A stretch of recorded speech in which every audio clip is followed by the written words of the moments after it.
Welcome to Morning Message for June the 12th.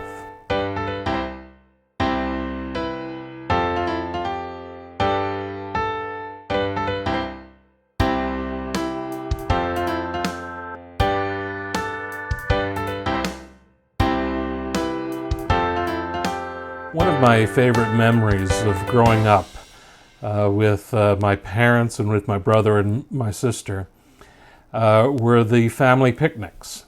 We went on them all the time. And if Dad happened to be away and the car wasn't there, Mom would still have picnics for us out in the backyard. She loved picnicking. In fact, I think she still loves picnicking. And it's one of my favorite activities to do as well. Lots of fond memories of picnicking. When we went to visit family or whatever, somewhere around the province, we never stopped at a fast food restaurant along the way. There weren't very many back in those days anyway, but we always brought a picnic lunch, and even in inclement weather, rain was no reason not to have a picnic. I'm thinking about picnics today because of a couple of things. One is my mom's amazing ability, no matter where we were picnicking, to find a berry bush. She could always find blueberries or blackberries or raspberries or wild strawberries. She always had this ability wherever we were to find a little bush, and she could eat a couple of berries and share them with us, of course. That was one of my fond memories of our picnicking. When I worked for the Nova Scotia Power Corporation in the summer times, mowed lawns mostly, but if we got caught up on the lawns and it was time to clean some of the substations around Metro Halifax, and a few of them were near blackberry bushes, and I used to try to talk my boss into letting me go and clean up in those areas, because I would also clean up those bushes of their blackberries. So I love berries. I'm not really made for berry picking, yet I do it. We usually go strawberry picking in the summertime, and I have a motive for that, and that is to eat the berries. And we usually get enough that we can make lots of a jam. Well, Teresa does the jam making, and we have jam all winter long. A couple of years ago, we went berry picking, and Keely hadn't gotten up, so we went without her, and she was a little miffed, I think, because the next day she went with a friend and did some berry picking, so we actually had double the batch that we normally get to make jam with, or just to keep frozen in the freezer. I kind of pick berries like my dad did. I don't know, I just have this image of Dad. He wasn't really much of a berry picker that I recall. He kind of did it without bending his knees. I don't know. It was sort of an odd kind of look. That's kind of the way I pick berries as well. I remember the song about tobacco picking by Stompin' Tom Connors. Tilsonburg, Tilsonburg, my back still aches when I hear that word. It's a back aching sort of thing to do, to pick berries. But the benefit, of course, is to have strawberry jam or whatever kind of jam all winter long. So it requires patience, a little bit of hard work. It really doesn't take long to pick a lot of berries. Certainly enough to make jam with. But the whole process, it requires some patience.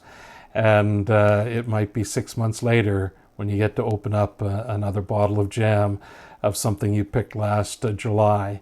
And that kind of patience is really important. It seems to me that patience comes up in a variety of ways. There's that entirely honorable way that I'm talking about in terms of being patient. It's the kind of patience a farmer needs to be able to plan and plant and till and care for something that eventually they are able to harvest and take to market. That requires planning and patience. So, that kind of patience is really important for us to have and develop in our own lives. I suppose there's a certain kind of patience you need for the short term, waiting for your instant oats to be ready, waiting for that traffic light to change or something like that.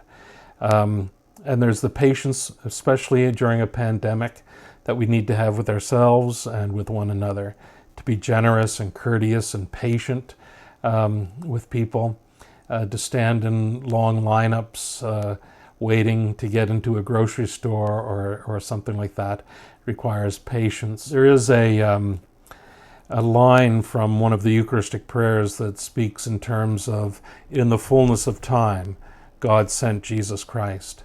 And that phrase, in the fullness of time, it kind of has a suggestion of when God finally got around to it, but it really has more to do with it happened exactly when it was supposed to happen, exactly when God wanted it to happen.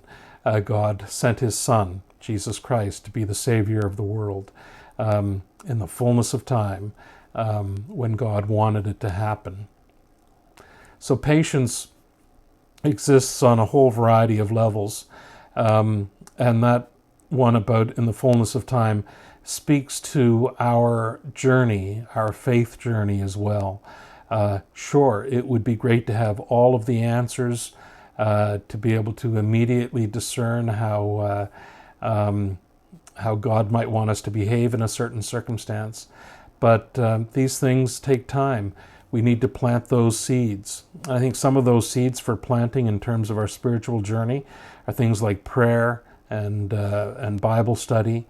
And these lessons not only are things that can get into our heads, but also into our hearts and help us to respond to all kinds of circumstances in a prayerful, mindful sort of way, rather than just a knee-jerk reaction as we're waiting for that light to change, but a patient wait for that moment of revelation, for that light to go off, however we want to term it.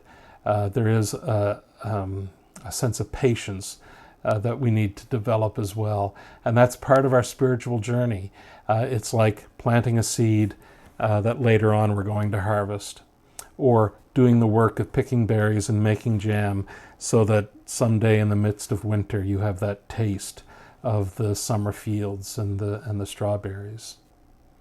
So that's my hope and prayer for everyone today, that you develop a sense of God's patience in your own lives and realize the blessing that is possible for you, possible for all of us, not only in the midst of a pandemic, but in the midst of our everyday lives, to have that patience that leads to a deeper understanding of what God's will is for us.